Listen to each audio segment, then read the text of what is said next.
Hello, hello. This is episode 60-something. 60-something C. 60-something C of the three-body problem we have. Am I the third guest of episode 60-something? Yeah. You are the third and most important guest. Perfect. Mr. Visi Stark from the Vertex Project is here with I'll us. take it. I'll take it. Visi, welcome to the show. Thank you for you so coming much. back to LABScon after all these years. Thank you for your sponsorship at the conference and your support course. for all this research. Juanito is What? What am I? Now I'm fascinated. Yeah. What's the completion of that sentence? I could save him right now, but I'm just gonna let it. Don't do it. I'm a huge fan of the Vertex Project. Beyond any sponsorships, right? We've talked a lot about Synapse on the show. on the show, yeah. But also, S1. I should probably start listening then, huh? Oh wow, yeah. Yeah. Well, let's start right there for the folks in the audience, folks here and the folks in the audience who don't know what the Vertex Project and Synapse is. Can you give me a quick synopsis of what you guys do, where you fit, Sure. and who is your use case, who's your audience? Yeah. So the Vertex Project is a company that that my co-founder and I founded in 2016 to build an intelligence analysis platform that actually met the needs of analysts. Right. We were seeing a lot of organizations produce these like indicator management systems and stuff like that. And that's not an analytical workbench. And it doesn't include enough diverse model elements for interdisciplinary analysis. So we built Synapse. And so Synapse is our platform that basically we sell commercially, that organizations use to do interdisciplinary analysis when they have like... What does that mean? Yeah. So for example, financial analysis included with threat intelligence, included with potentially HR, like you guys, right? So one of the examples of organizations using it outside of just the pure traditional CTI use case is actually a Sentinel-1 use case, where you guys used it to do DPRK, remote worker analysis about resumes being submitted to job openings, right? Damn so right. that's an intelligence use case, but it's not a CTI use case in the traditional sense of the word. And so by building a more holistic kind of analysis platform, we've hoped to broaden the discipline and forward like the use cases. So that's kind of the very short version. Juanito's a big fan. That's what I was going to say. I was going to use the word fanboy, and then I realized... I am a huge fan, but also, I know I pissed off some people along the way, but like even before really getting fully on board with Synapse, like it became, I've gone on the record saying like it's the only real threat intel platform, and I think precisely because in many ways it's not really a threat intel platform. Yeah, we actually honestly try to avoid the like TIP moniker and the threat intel platform moniker. We prefer central intelligence system, but Wow. It's another made up term, but it's differentiated because it's not just threat intel. Right. So Right. No, we're playing with that, right? Like the guys being able, Hagel, Alex Minkowski, Chris St. Myers, like getting on top of the DPRK IT worker thing.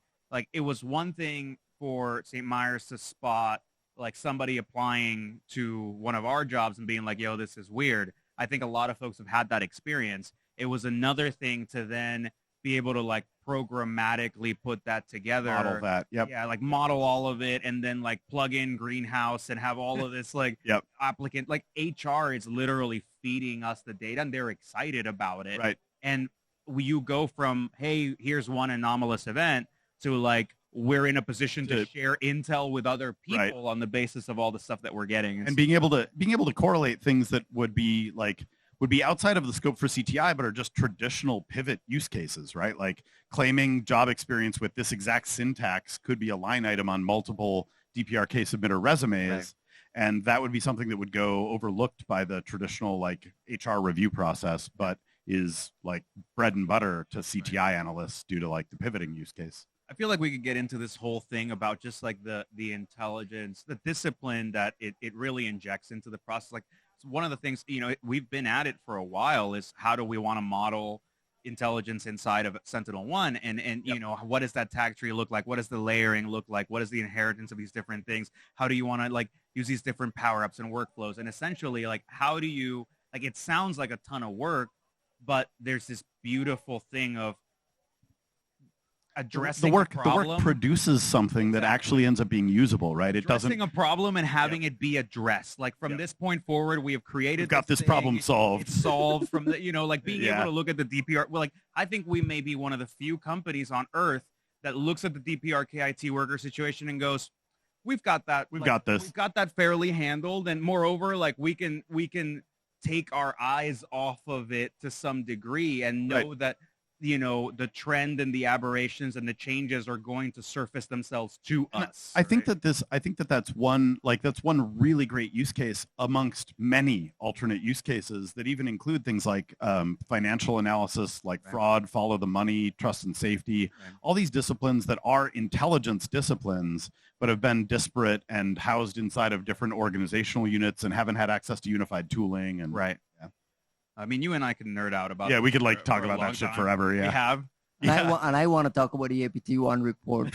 Sure. We've come from this. You've been in the news this week. Kim Zetter wrote an incredible piece in an interview. Wherever she is, I saw her floating by out there a little while ago. Shout out to Kim Zetter. Is it the anniversary of the report this What was that? year? This year is how many years since the report? So it was 2013.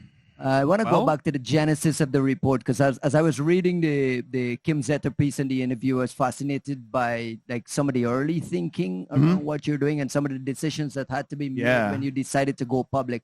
My question to you is, how did you decide which pieces of data was like credible enough to include, and including, you know, going into some of that details and what to leave out? Like what was... Well, and so that's really important because the other thing that we wanted to make sure to do is tell the story in a reliable way that we could back up any claims that we made. Yeah, and so we essentially took, honestly, it's sort of like the precursor system to Synapse, where we did have all of that knowledge in a graph-based platform so that we could go back ourselves and dig in and sort of decompose some of those larger assessments and say, here's the ground truth that led us to this conclusion, right?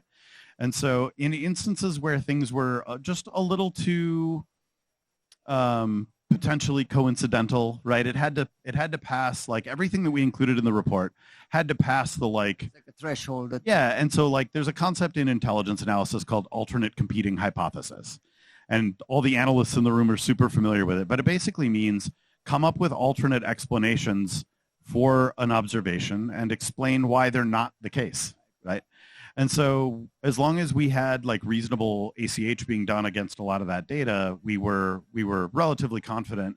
And also like it's sort of a holistic kind of thing as well. Like there's a point at which the body of evidence just becomes so overwhelming. Yeah. And so, I mean, actually, the original executive summary to the APT1 report literally phrased it as an Occam's razor argument because you're never going to have it on lock. It's never going to be proven, right?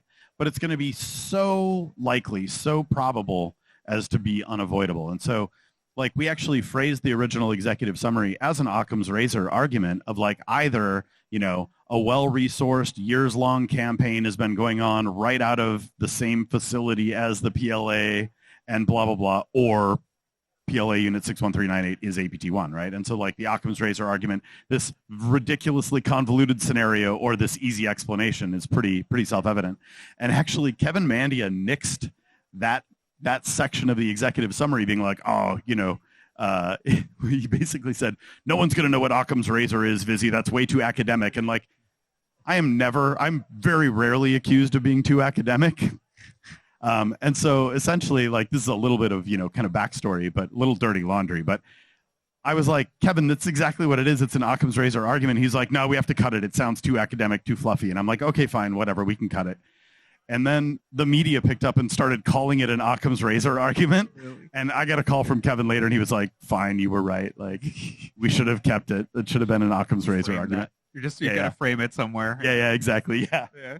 Just to piggyback on that, exposing these members down to their faces and identities meant that you were like revealing sources, operations, some of the things you were doing for monitoring. Yep. What were your biggest concerns at the time around like reprisals and blowback risk?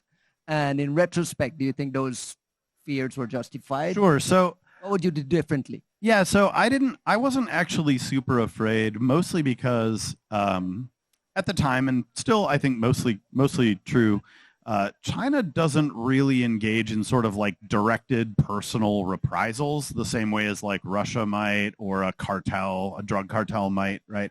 And so like I think that realistically, personal fear wasn't really there. Yeah, the personal fear. I mean, obviously they might try to try to remotely hack and discredit or something like that. And so we definitely told actually I was just talking the other day with a couple of the folks that were in the Mandiant security engineering team at the time. And they were like, yeah, we got told that like some big shit is coming, like batten down the hatches, which we had said that we should do that. But it mostly didn't materialize. There were a couple of instances of a couple of the sort of like talking heads, because like we certainly weren't going to be talking to the media about it. So we briefed, a few of the Mandiant leadership. And there were a couple of them that were concerned, and they were sort of asking like, do you think there will be reprisals? Like, do we need bodyguards and stuff? And I'm like, no, like you'll be fine. But it turned out they were. And so like, again, like if I were doing something like this against like a drug cartel or the Russians, like it'd be a very different threat profile. Yeah. Yeah. How much it's like, I don't want to get poloniumed. How much of that issue is just being right at the start of this, right? Like basically not knowing what kind of reaction you're going to I mean, that was entirely into 100% true. Like we had no idea.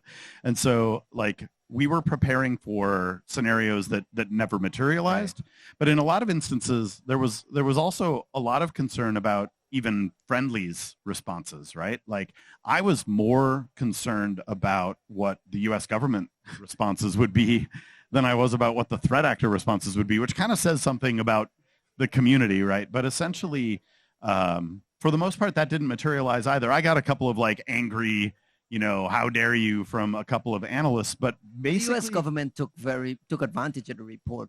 They what? The U.S. government took advantage of the report. Oh, absolutely. The Obama-Xi meeting. And that was the intent as well. Like that was a conscious part of our intent, because if we can't arm them to use this as leverage, right, then what the fuck are we doing, right? So, and that became the meeting when he was told to knock it off, kind of. Like. Exactly. Yep.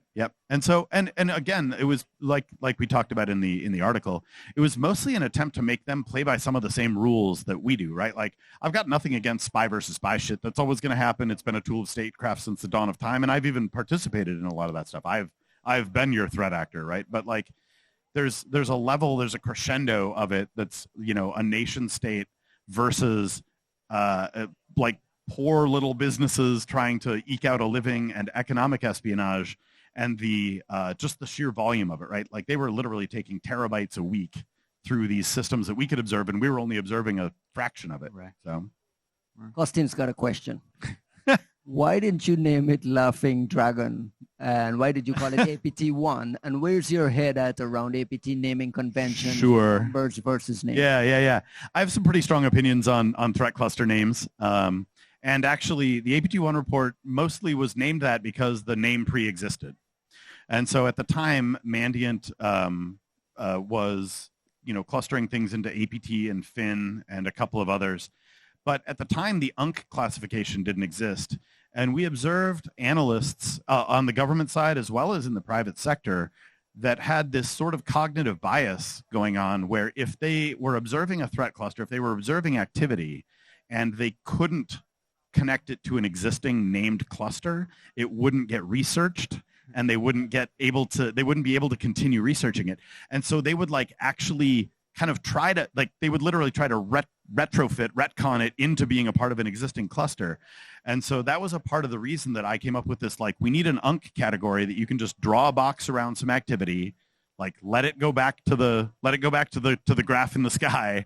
But at least we've named it, and we'll right. have eyes on it. And then again, if it comes back up again, or if new things show two of them are linked, maybe they could be joined, and eventually there might be a body of evidence that's sufficient to make some of those larger scale assessments about being nation state sponsored or being criminal actors or both, right? And so my current take on threat actor naming is that they should be arbitrary, opaque monikers that don't... Austin says APT plus a number.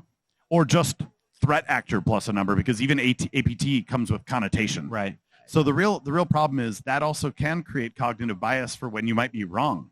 Mm-hmm. Naming things pandas and bears and whatever... We keep saying on the show, it's like it's a moving discipline, right? Like ideally threat clusters and malware families If somebody names another malware family fucking Dropper or Door, I'm going to kill someone. But essentially, all of those things should be essentially kind of like opaque monikers that are easily identifiable and human understandable, but don't carry any assessments in with them. Right. So that you can change your mind. You can, build up a body of evidence and say, like, we were 80% sure of this at the time, but now we're 90% sure that it's the other thing. Yeah. Analysts need to be able to change their mind, and that needs to be okay. And I think that having these names that carry these assessments along with them kind of defeats some of that. It's just inexcusable. Like it's just honestly, it's inexcusable. Like it is an intelligence practice.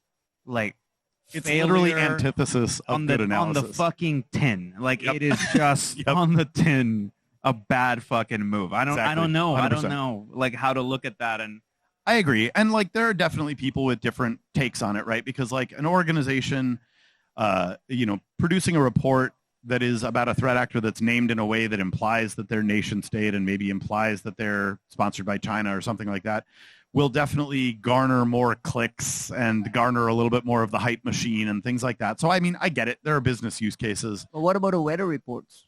What about what? The weather reports? Weather reports. Yeah. So you're a big fan of how Microsoft...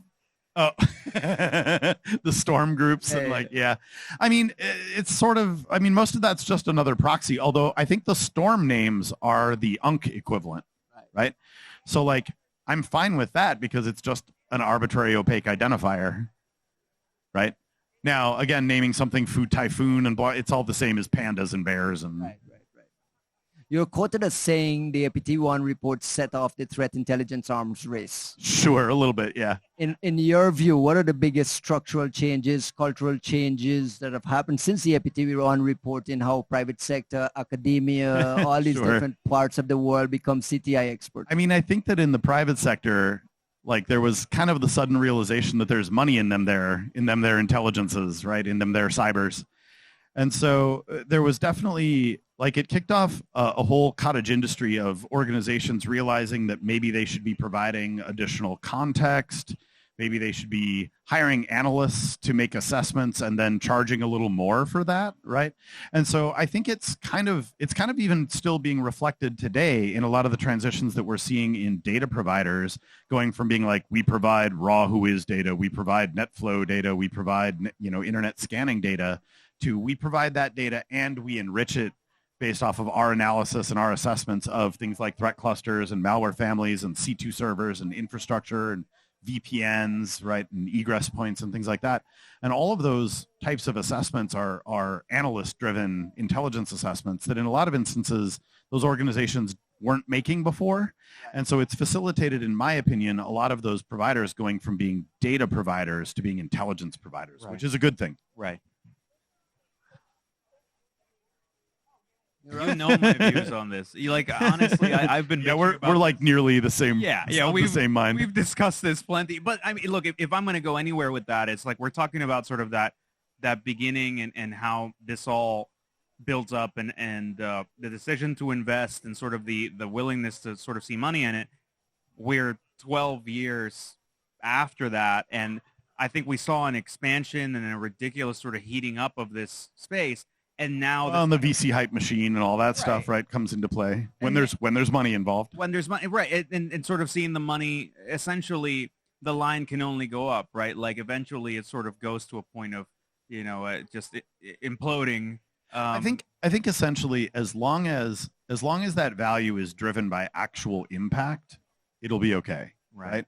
And so like those organizations charging incrementally more predicated on giving additional value and actionability and essentially doing analysis that all of their consumers would have had to do, right? Like think of the deduplication of work, right? That's happening when those organizations are doing their own analysis of their own data sources and then providing that to customers. Now all those customers don't have to do all that work, right? And so as long as that upcharge is sufficiently beneficial versus other organizations that are repackaging the same thing and charging triple for it, cough. No names, right? But there are organizations that are kind of just benefiting from that understanding that you should be paying more, but they're not actually providing more value, and I think that's problematic. You've used very strong language to describe like this economic What was that? How this economic espionage has affected U.S. businesses. Oh yeah, like this very, theft yeah. and so on. Do you think the subsequent policy changes from the APT1 report were sufficient? And has it been a deterrent? Has things gotten better since then or worse? It is incrementally, right? And so like that's all you can really hope for, right? There won't probably ever be one watershed moment that changes Chinese policy on hacking, but if there were, it would probably only cause incremental change. And so like there was obviously an initial stand down, right? APT1 was definitely put on like ops hold. And in a lot of instances, I think that most of those people that were originally participating in those ops got kind of parted out and like spread out to different orgs. Like they sort of decommissioned, deorganized that. But I think that they've definitely taken note of the fact that like the international community doesn't view that as acceptable behavior, right? And so, sure, like there's still some of it going on, but like, for example, It's worse today, though. Well, maybe, but like, so Salt Typhoon as an example, since, everybody always, like, there's a podcast, we have to talk about Salt Typhoon, right? That's a much more legitimate nation-state spy versus spy target than the recipe for Coca-Cola or the efficacy studies of pharmaceuticals, right? And so I think that maybe some of that has had an effect on their just pure economic espionage. Are you guys seeing a slowdown in economic espionage versus? I really wouldn't know how to even begin to describe it, right? Like there's such a breadth of activity. And I think it gets really hair splitty to determine like the difference. So like if they're hacking an aerospace organization, is that in pursuit of national defense, right, or is that in pursuit of furthering their own industry, or both? Yeah, right. I think without a greater sort of all source awareness of where that information is going, like I think that's part of a big part of it is essentially like what's happening with that information when it gets somewhere. 100%. And like think about the apparatus that's necessary. So like we were watching multi-terabyte RAR files, and RAR has good compression, right? Like we were watching these multi-terabyte RAR files full of like, metal fatigue studies about crystalline grown engine like blades and pharmaceutical studies and the recipe for Coke, right? And so like imagine the apparatus that it takes to sort and determine which things are of most value and then actually disseminate that out to your industries. Like the apparatus of that is actually larger than APT1. Yeah. And look at during COVID what we saw, some of the activity around stealing COVID research and right. so on. Yeah, exactly. I got two more questions. Do you have anything for Visi? I mean, I would start I wanted to keep kind of going down that path. Right? There's sort of this fascinating idea of what it takes to have proper data fusion. And we actually proposed a research project even back in the Mandiant days. So if you read the Kim Zetter piece, we originally called the APT1 report Project Nightmare. And we had a subsequent project that I proposed called Project Daybreak, which I've never actually spoken about publicly. But essentially, it was since we have access to these C2 command and control systems, it was to embed data to modify things in flight that were being exfiltrated to include things that would ping home or exploits that would land on these systems that like call it business logic software, by the way. Definitely not an implant, but yeah. Sure. Of course, remote access tool.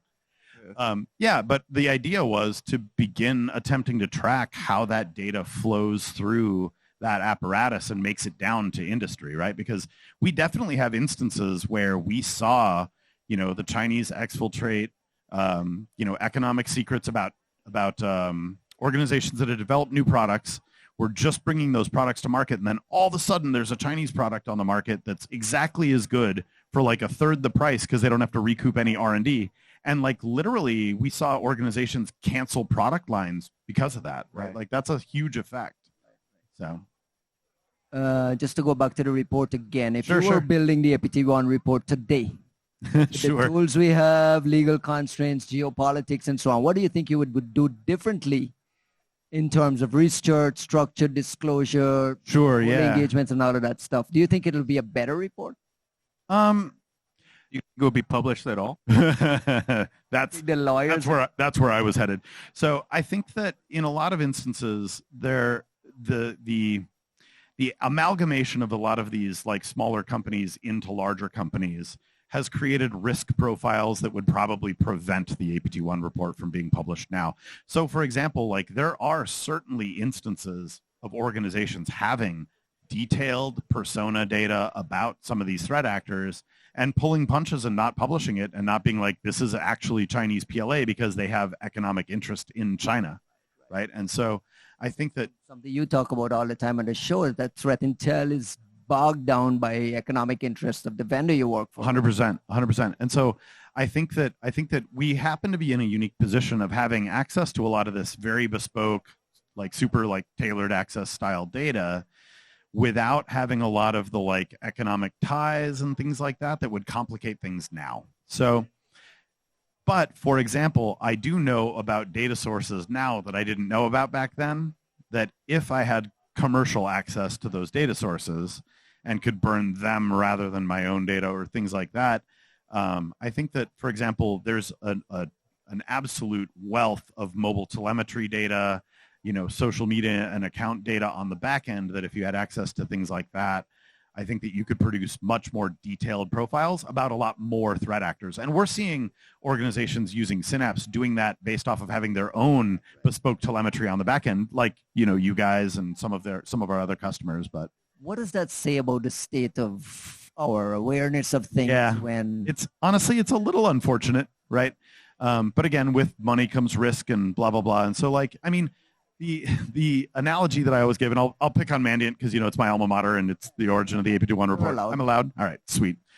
So, I mean, in a lot of instances, like, so the anecdote that I give people is the purchase price of Mandiant, of like Google buying Mandiant, was less than the stock movement caused to Google stock by the announcement. So like Mandiant's actual, like the threat intelligence apparatus inside of Mandiant isn't really being viewed as a revenue source anymore. It's more like icing on the cake for other deals, and it shows expertise and it shows their investment, but it's not their revenue driver, and so they're not going to risk things for it. And you think we're the worst for that? Oh yeah, I think so. I mean, I think that Mandiant is held up as like the... No, absolutely, and it certainly was, and still continues to this day, right? But in a lot of instances, I think that the risk profile of a lot of the organizations doing high-end threat intelligence right now has grown so large that they can't make risky assessments, or even honestly not risky assessments, right? Like, this is the PLA. Right. One of my big beef with threat intel industry is everything we know is based on what a marketing department decides to tell us, because marketing funds a lot of the threat 100%. And actually, most threat intelligence, which means we don't know shit. Most public threat intelligence reporting is marketing. That's I mean, I hate to say that most, to the analysts, all of it. I can say all of it. Yeah, sure. It means that we don't know shit. We know what marketers want to tell us to showcase their expertise. So, I mean, so for example, like there are already serialization formats that one could use to attach a set of programmatically ingestible indicators to every report, and people don't do it, right? I'm not a Sticks fan, right, as I'm sure you're aware, but like, because it's too much of a subset of the analytically relevant model. But like FQDNs and IPs and DNSA records having tags on them is something you can serialize into a digestible format now, and nobody does it. Right. Every report could have an attached Sticks file or an attached Synapse nodes file, and people don't do it. Because it's marketing. Yeah. We're out of time. We have to wrap up. Visi, I could chat with you about this report for 2 hours, which means I'll reschedule another podcast where you and I can chit chat with Antonito over here looking without at me echoing Visi. Yeah, I'll just play. My boy fanboying over here. MCing behind them. Yeah. I'll just play Jags. That works. Hey, again, thank you for your support. Absolutely, total pleasure. For your work over the years, and thank you for coming on the show. Appreciate it. Absolutely, total pleasure. Anytime, man. Absolutely.